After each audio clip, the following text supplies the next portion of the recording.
Hello friends. मैं doctor Pradeep, NLP expert and inner wellness coach. First of all, thank you so much for watching this video. आज के इस video में मैं पदार्थवादी यानी मैटेरियलिज्म और अध्यात्मवाद यानी स्पिरिचुअलिटी के डिफरेंस के बारे में बात करूंगा।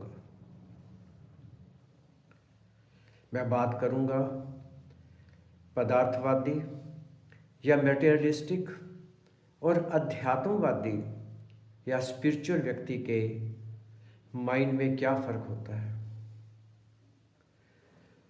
पदार्थवादी का अर्थ होता है अपने सुख और आनंद की तलाश बाहरी वस्तुओं में अपनी पांचों इंद्रियों के द्वारा अनुभव करते हुए करना। और अध्यात्मवादी या स्पिरिचुअलिटी का अर्थ होता है अपने सुख और आनंद की तलाश स्वयं के भीतर गहरे जाकर अपने आप को जानने की प्रक्रिया है। इन दोनों ही प्रक्रियाओं को करने के दो अलग अलग साधन हैं। पहला है एक्टिवनेस यानी सक्रियता और दूसरा है पैसिवनेस यानी निष्क्रियता। अगर किसी व्यक्ति को बाहरी जगत यानी आउटर वर्ल्ड में कुछ पाना हो या कुछ करना हो तो उसे सक्रिय होना जरूरी है, एक्टिव होना जरूरी है।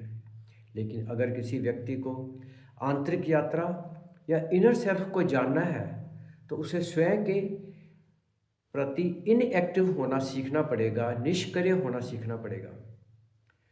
तो अगला सवाल यह उठता है, आखिर हमें ये यात्राएं करनी ही क्यों पड़ती हैं।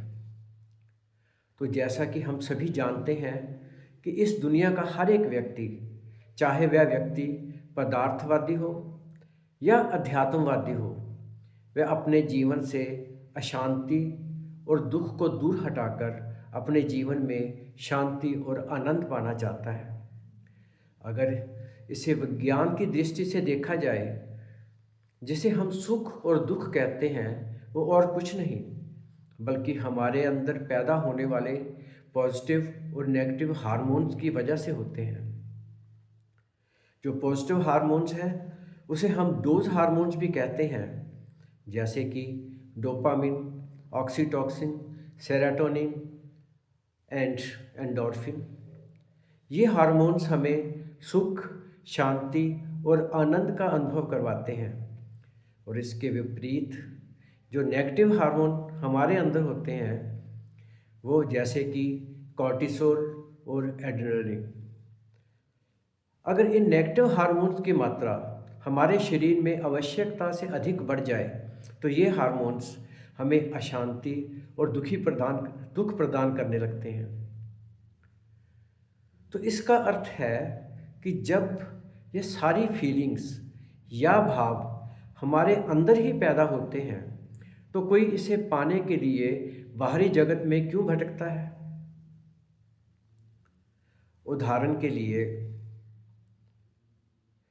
अगर हम पर कोई चिल्लाता है या हमें कोई डांटता है तो हमें अपने अंदर भय या गुस्से का अनुभव होता है। और इसके विपरीत अगर कोई हमें प्रेम से गले लगा लेता है तो हमें सुख का अनुभव होता है। अगर कोई हमारे मुंह में कड़वी चीज़ रख देता है तो हमें दुख अनुभव होता है। और अगर कोई हमारे मुंह में कोई स्वादिष्ट चीज़ रख देता है तो हमें सुख का अनुभव होता है। तो इस तरह जब भी हम अपनी पांचों इंद्रियों के द्वारा बाहरी जगत से अलग अलग तरह के संपर्क बनाते हैं तो हमारे अंदर अलग अलग फीलिंग्स या भावनाएं पैदा होती हैं। तो इस लंबी प्रैक्टिस की वजह से बचपन से ही हमारे अंदर यह टेंडेंसी पैदा हो जाती है और हम यह मानने ही लगते हैं कि अगर हमें अपने मन को अच्छा फील करवाना है तो हमें बाहरी जगत में ही कुछ करना पड़ेगा। और यही कारण है जब भी हम अंदर खाली और अशांत अनुभव करते हैं तो हम मनोरंजन के साधनों का उपभोग करने लगते हैं, अच्छा अच्छा संगीत सुनने लगते हैं, हम बहुत सारा धन कमाने लगते हैं या फिर नए नए रिश्ते बनाने लगते हैं। तो इस तरह हम अपने मन को खुश रखने के लिए बाहरी जगत में खुशी ढूंढने लगते हैं। इस तरह बचपन से ही हमारे ये ट्रेनिंग हो जाती है कि अगर अंदर कुछ बदलना है तो बाहर कुछ बदलना पड़ेगा, जिसकी वजह से व्यक्ति मटेरियलिस्टिक या पदार्थवादी हो जाता है। और मटेरियलिस्टिक या पदार्थवादी होने का दूसरा कारण है हमारा तनाव या स्ट्रेस। ये स्ट्रेस दो प्रकार के होते हैं, ट्रू स्ट्रेस और फॉल्स स्ट्रेस। मान लो अगर इसी वक्त हमारे सामने कोई खतरा आ जाए और हम तनाव से भर जाएं, तो यह असली तनाव कहलाता है, ट्रू स्ट्रेस कहलाता है। लेकिन जब हम अपने पास्ट की पुरानी नेगेटिव थॉट्स और फ्यूचर की नेगेटिव इमेजिनेशन की वजह से जो स्ट्रेस पैदा करते हैं, वह नकली स्ट्रेस कहलाता है, फॉल्स स्ट्रेस कहलाता है। पदार्थवादी या मटेरियलिस्टिक बनने के लिए जिस तनाव का बहुत बड़ा योगदान है वह है हमारा इमेजिनरी स्ट्रेस, काल्पनिक तनाव या फॉल्स स्ट्रेस। जैसे कि यह सभी जानते हैं कि हमारा ब्रेन रियलिटी और इमेजिनेशन में फ़र्क नहीं कर पाता। सचमुच में हो या कल्पना में हो, कोई भी घटना हो, हमारा ब्रेन इसमें फ़र्क नहीं कर पाता। इसी की वजह से जब भी हम नेगेटिव विचारों और इमेजिनरी विचारों में खोते हैं तो हमारा ब्रेन उसे सच्ची घटना समझकर हमारा fight and flight nervous system activate कर देता है, जिसे हम F3 मोड भी कहते हैं। Fight and flight nervous system प्रकृति ने हमें हमारी सुरक्षा के लिए दिया हुआ है। जैसे ही यह नर्वस सिस्टम एक्टिवेट होता है, हमारे शरीर में तीव्र ऊर्जा का प्रवाह होने लगता है और हमारा हाइपोथैलेमस, जो हमारे ब्रेन का एक पार्ट है और जिसे मेन सिक्योरिटी गार्ड भी कहा जाता है, हमारे F3 मोड को एक्टिवेट कर देता है ताकि हम अपनी जान बचाने के लिए या फाइट कर सकें या हमला करने के लिए फ्लाइट कर सकें या भाग सकें या कहीं छुप जाएं। इसे फ्रीज मोड भी कहते हैं।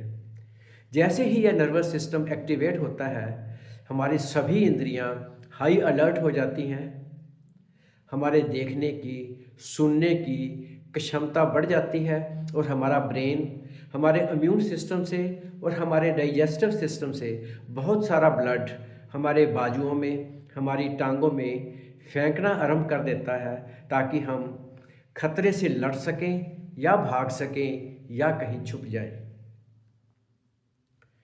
और जैसे कि हम जानते हैं, अगर आंतरिक यात्रा करनी हो तो शांत होना जरूरी है, लेकिन तनाव की स्थिति में हमारा ब्रेन हमें शांत होकर आंखें बंद करने ही नहीं देता, क्योंकि उसे बाहर खतरा महसूस हो रहा है। और जब कोई व्यक्ति आंख बंद करके शांत ही नहीं हो पाता तो वह सुख और आनंद की तलाश अनिवार्य रूप से बाहर ही करने लगता है। तो इसका मतलब है, तो क्या पदार्थवादी या मटेरियलिस्टिक होना बुरी चीज़ है? बिल्कुल भी नहीं। कोई भी चीज़ बुरी तब हो जाती है जब हम उसके गुलाम हो जाते हैं। तो पदार्थवादी यानी मटेरियलिस्टिक होने में कोई बुराई नहीं है, लेकिन पदार्थवादी की गुलामी बहुत बुरी चीज़ है।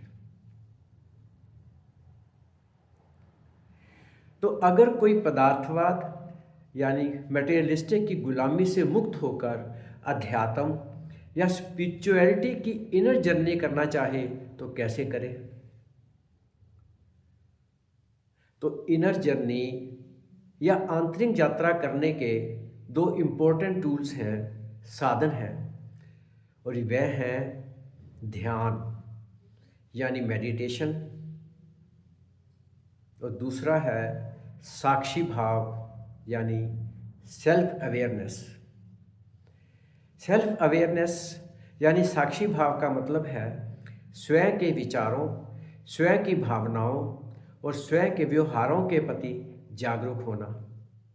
साधारणतः हम स्वयं के प्रति जागरूक नहीं होते, लेकिन जैसे ही हम सेल्फ अवेयरनेस की प्रैक्टिस शुरू करते हैं तब हम स्वयं के प्रति जागरूक होना शुरू करते हैं और हम अपने विचारों को देखने में सक्षम होने लगते हैं।